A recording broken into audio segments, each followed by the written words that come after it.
Take math in university and you take a few years of it, at some point you might take a course called Differential Equations, like a whole course in differential equations. We're barely going to scratch the surface of it. And most of the ones we do are going to be, you don't necessarily need to even know what a differential equation is. This is a differential equation. It's an equation that involves a derivative. This is a pretty simple one because it just says the derivative of this function is x. What do you think it means to solve this? What does it mean to solve a function, an equation like that? Solve for this, like find what the function is. You're going to write what the function is. Now for this one, it could be like anything, right? I've asked you questions like that before. If y prime is x, what's y equal to? If that's the derivative, half x squared plus some possible constant here, right? That's the solution for that differential equation. You're integrating. More complicated differential equations are going to have, you could have, 3x times dy dx minus 2x squared y times dy dx plus, like you can have a whole bunch of stuff and try to solve for the function itself is more complicated. Okay, but so we're gonna stick with ones that you can separate, which I will show you what I mean here. I want you to think about possibly doing this this way. If you have dy dx, now we looked at the fact that you can look at these separately, differentials, differential of y, differential of x. If you can separate those, you could write this as if this went to the other side here. Okay, you could write this, and we already have done this, right? We've written dy equals x dx, right? When you're doing integration by substitution. Once you write it like that, you can treat it like an equation, and you can integrate both sides. If I integrate both sides here, what do I get? This is just a y, right? Now I know that maybe you want to put y plus c here, right? Anytime you integrate, you need to add a constant, but we don't need to add a constant on both sides because they can just be lumped together on one side. So I'm not going to add a constant on that side. But what do I get on this side? And I'm going to put a constant here. Now I know that you could see that without using this technique, but this allows you to work with ones where it's not so obvious what it is you're looking for. Okay? You're sort of integrating implicitly. Okay, you're separating separate the dy and the dx, and then integrate both sides. Just like you differentiated both sides when we did implicit differentiation. I think I wrote that somewhere down below. Now I know you can probably just write the answers to it without moving the dx over to the other side, but that's the technique we're going to be using, right? Think about it like that and then integrate both sides. Y equals, what do we have here?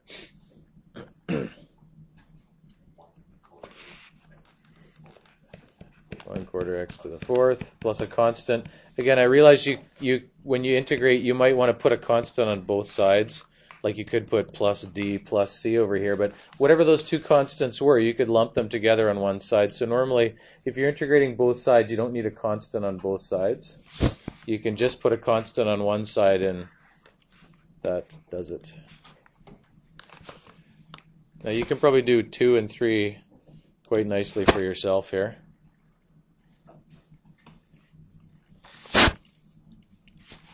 Maybe you can try those right now.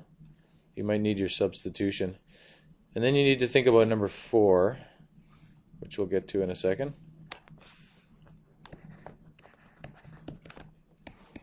All right,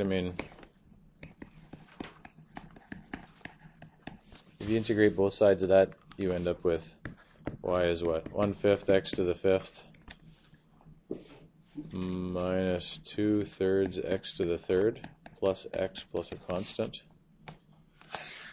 Okay, so up to number 3, it's just what you've been doing before. You're just integrating both sides together, right? If you have the derivative equals this, you integrate both sides and you get a set of functions. There's a whole family of functions here, right? The solution is, in this case, this is a whole set of functions, right, for all these values of c.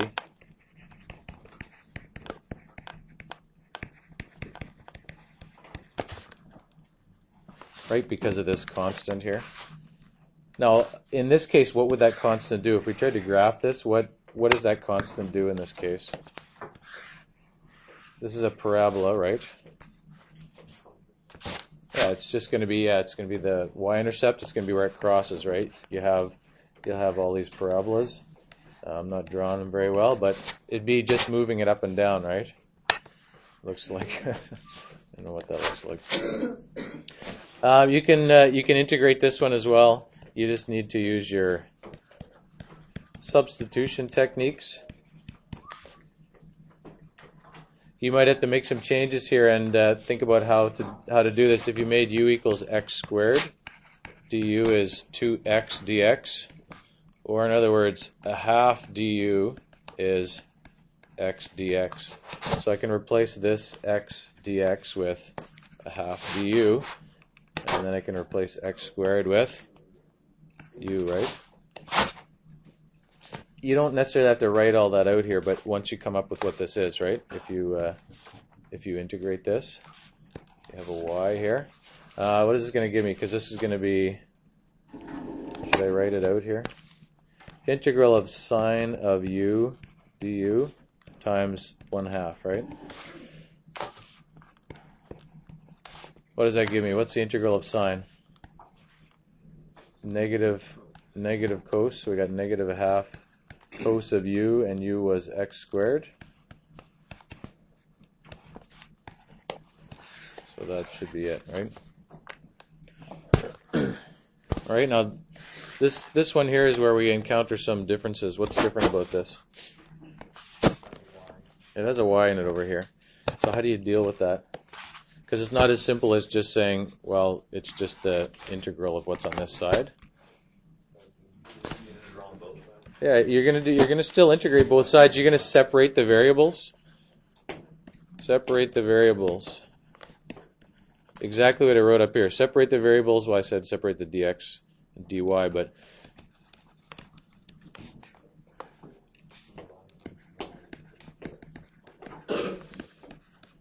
right. So if you rearrange this, you'd have dy equals. I'll do it one painful step at a time. I'll put the dx over there. And then you can put the y over here. Okay, this is separating the two variables. This is called a separable differential equation because you can separate the variables. You can't always separate the variables. This differential equation is separable.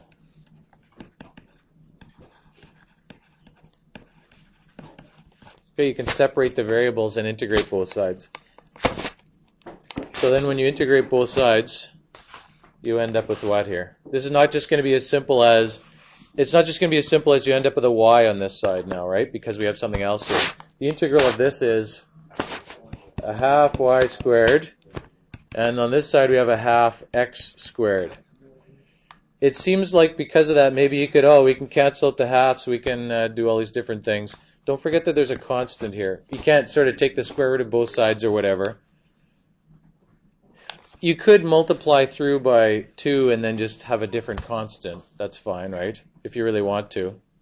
Really the solution to this is, because this is any possible number anyways, right? This is every possible, every real number is a possibility there for C. So if you wanted to, you could say this, and I guess technically you could say constant 1, constant 2 because they're not the same number, but that's the solution. This is the solution too. It's fine. It doesn't matter if you have the divided by 2 or not there.